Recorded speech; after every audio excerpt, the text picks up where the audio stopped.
جو اصل موضوع یا عنوان آج کی اس نشست کا رکھا گیا ہے، وہ جہاں تک میں سمجھا ہوں وہ یہ ہے کہ اس ڈرامے کے پیچھے موجودہ ترک حکمرانوں کا اصل مقصد کیا ہے۔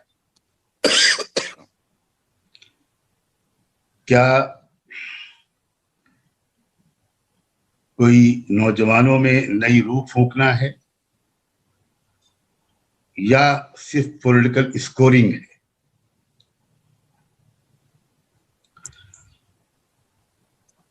میرا احساس یہ ہے کہ یہ موضوع ابھی تشنہ رہ گیا ہے۔ جی، تو بجائے اس کے کہ میں وہ باتیں جو فاضل حضرات نے کہی ہیں ان کو دہراؤں، بہتر ہوگا کہ میں صرف اسی نقطے پر اپنی معروضات کو مرکوز رکھوں۔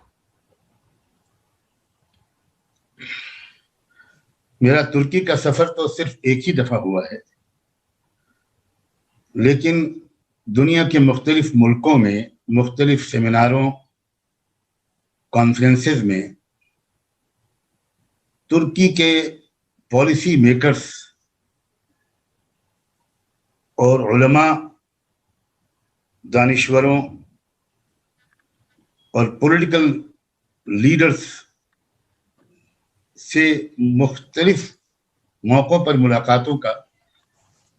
اور تفصیلی تبادلہ خیال اور استفادے کا مجھے موقع ملا۔ اس میں یہاں جو خاص طور پر میں ذکر کرنا مناسب سمجھوں گا وہ ہے نجم الدین اربکان صاحب کی وہ شخصیت، کئی حد تک موجودہ ترک صدر کے ایک طرح سے مینٹر اور مربی رہے۔ نجم الدین اربکان جب بھی حرمین شریفین آتے تھے اس زمانے میں، جس زمانے میں کہ میں وہاں بطور طالب علم مقیم تھا، یہ بات ہے 70s اور 80s تک، 73 سے 82 تک میں وہاں رہا۔ اس دوران نجم الدین اربکان سے میری 3 تفصیلی ملاقاتیں ہوئیں اور سرسری ملاقاتیں تو 6-7 یا 8-10 دفعہ ہوئی۔ اور اس ملاقات کے اصل میں وجہ یہ تھی، میں تو ایک بہت ہی نوجوان اسٹوڈنٹ تھا،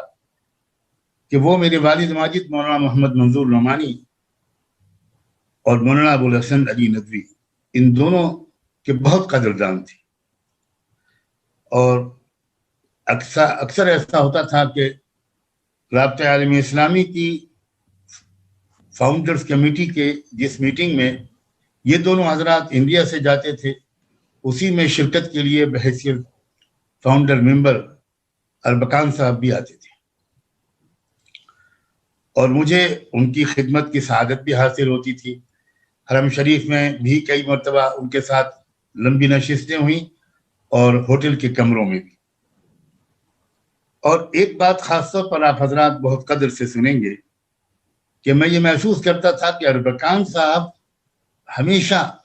ان دونوں بزرگوں سے جس موضوع پر گفتگو کرتے تھے، جس کا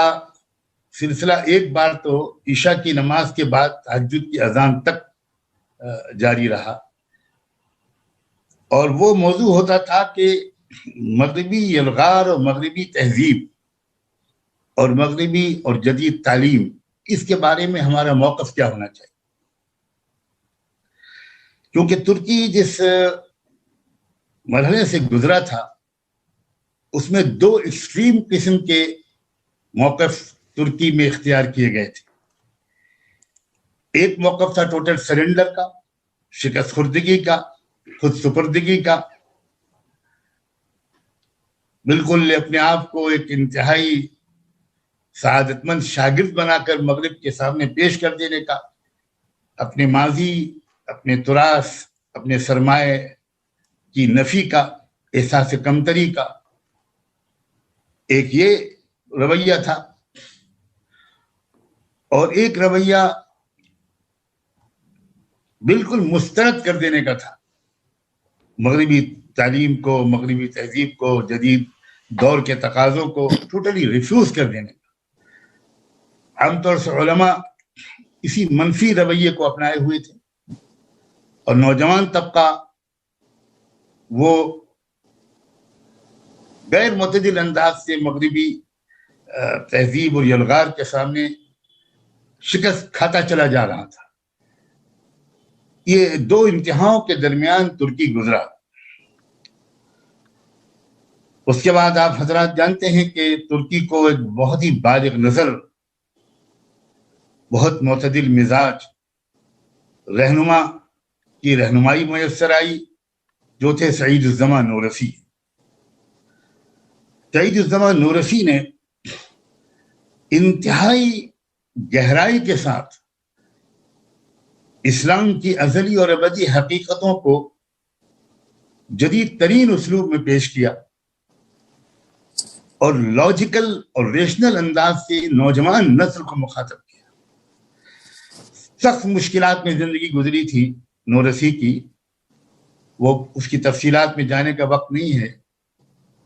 ان سے ملنے جلنے پر پابندی تھی، ان کی سفروں پر پابندی تھی، ان سے ملاقات میں پابندی تھی، قید و بند میں مدتوں انہوں نے گزاری، اور وہ وہیں سے بیٹھ کر، ان کو لکھنے پڑھنے کے لیے قلم اور کاغذ نہیں دیا جاتا تھا، ان کے کمرے کی جیل میں روزانہ تلاشی لی جاتی تھی۔ اس کے باوجود اس مرد مجاہد نے، اس نے قوم کے نوجوانوں کو مخاطب کیا، اور ان کے ایک خط جو جیل کے اندر سے جاتا تھا، اس کی 1 لاکھ نقلیں بہت خاموشی کے ساتھ ترک نوجوانوں میں پہنچ جایا کرتی تھی۔ یہاں سے ترک نوجوانوں کو، نئی نسلوں کو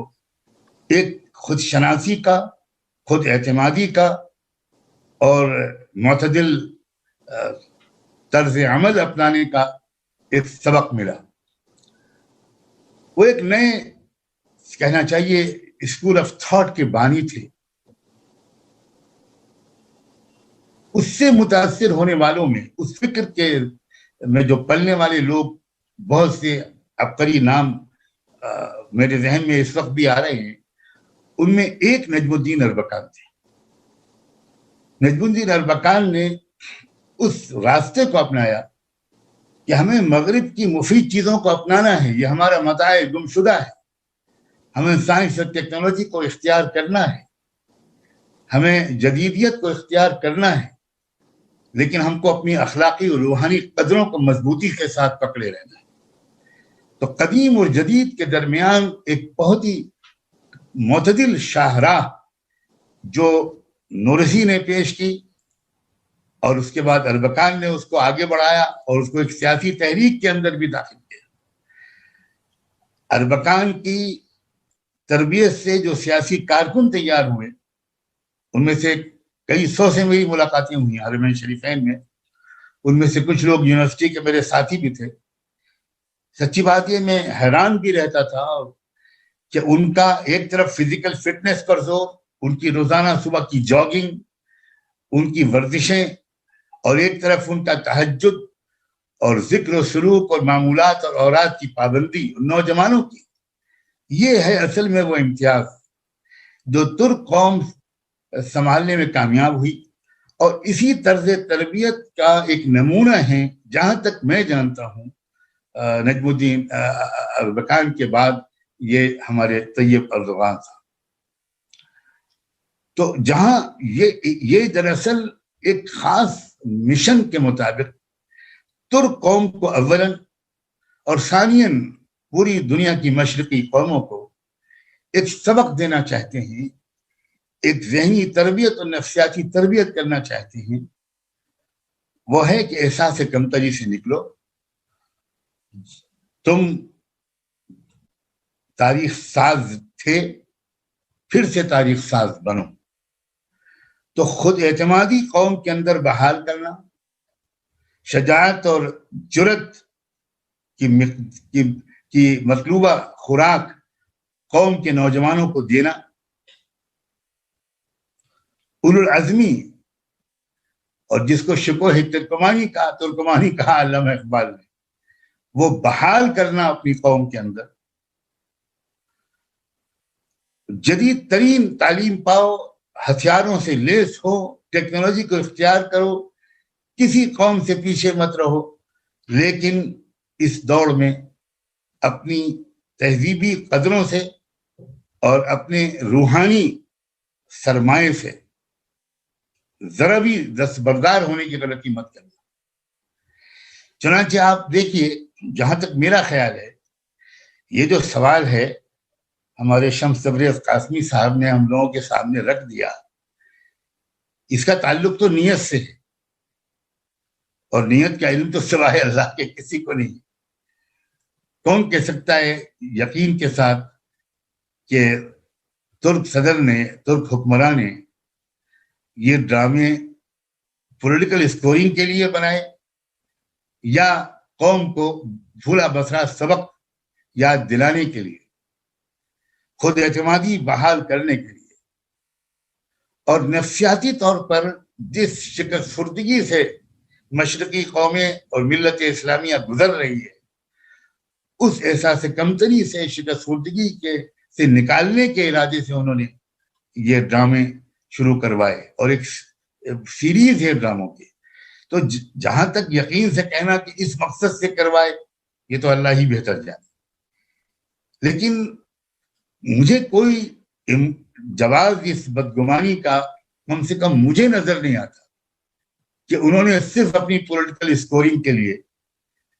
یہ کروایا۔ ورنہ میں نے سنا ہے کہ ایک نیا ڈرامہ بھی شاید آ چکا ہے یا آنے والا ہے، جو بر صغیر کے لوگوں نے تحریک خلافت کے ذریعے سے خلافت عثمانیہ کی جو مدد کی، اور اس سلسلے میں جو انہوں نے قربانیاں دی جانی اور مالی، اس پر بھی ایک ڈرامہ وہ بنا رہے ہیں۔ پھر میں کون سے پولیٹیکل اسکورنگ کی ان کو ضرورت پڑی ہے، کیا فائدہ ان کو ہوگا، اور یہاں کے بر صغیر کے لوگوں کی قربانیوں کو یاد دلانے سے ترکی کی ان کی کانسٹیٹوئنسی پہ کیا اثر پڑے گا۔ اس لیے قرین قیاس تو یہی ہے، پورے حیائی جذبات رکھتے ہیں پورے اعتدال کے ساتھ، اس میں کوئی انتہا پسندی نظر نہیں آتی، اس میں کوئی بہت زیادہ دائیں یا بائیں جھکاؤ نظر نہیں آتا۔ وہ یورپین یونین کے ساتھ بھی اپنے تعلقات کو بحال رکھنا چاہتے ہیں، ان کا سفارت خانہ آج بھی اسرائیل میں موجود ہے، اور جس طرح کا وہ اپروچ رکھتے ہیں، جس طرح کی ان کی پارٹی اپروچ رکھتی ہے، اس سے یہ اندازہ ہوتا ہے کہ ان کے مد نظر اس قسم کے ڈراموں کو رواج دینے سے قوم کو احساس کمتری سے نکالنا ہے۔ کیونکہ آپ اچھی طرح سمجھتے ہیں آپ حضرات، اور کہ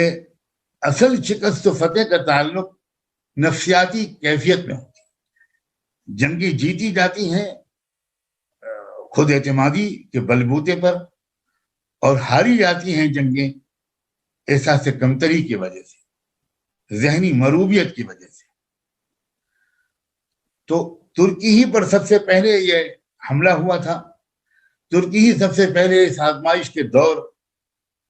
سے گزرا کہ ہمارا مغربی تہذیب اور مغربی تعلیم کے ساتھ ہمارا رویہ کیا ہونا چاہیے۔ تو ترکی ہی کی یہ ذمہ داری بھی تھی اور استعداد بھی تھی، صلاحیت بھی تھی کہ وہ مشرقی قوموں کی رہنمائی کرے اور ایک بہت ہی بیلنسڈ اپروچ دنیا کے سامنے عملی طور پر برت کر اس کے کامیاب تجربے دنیا کے سامنے پیش کرے۔ میرا اپنا احساس طالب علمانہ یہ ہے کہ یہ جو ڈرامہ ہے، یہ ڈرامہ بھی ان کی اسی طرح کی کوششوں کی ایک کڑی ہے، اور ہم اس دور سے گزرے ہیں بر صغیر میں کہ اس وقت نسیم حجازی کے ناول خود اعتمادی کے اور احساس کمتری سے نکلنے کے لیے بہترین ذریعہ سمجھا جاتا تھا۔ عبدالحلیم شرر کے ناول اور اسی طرح مختلف اور تخلیق کاروں کی تخلیقات. اب یہ زمانہ ظاہر ہے کہ پڑھنے کا کم اور دیکھنے کا زیادہ ہو گیا ہے، تو انہوں نے یہ تجربہ کیا، اور میرا خیال یہ ہے کہ جو ریسپانس دنیا کے لوگوں نے دیا ہے تو شاید لوگ ان کی رائے کو درست ہی قرار دیں گے اور اس تجربے کو انکریج ہی کریں گے. میں اتنا ہی عرض کرنا چاہتا ہوں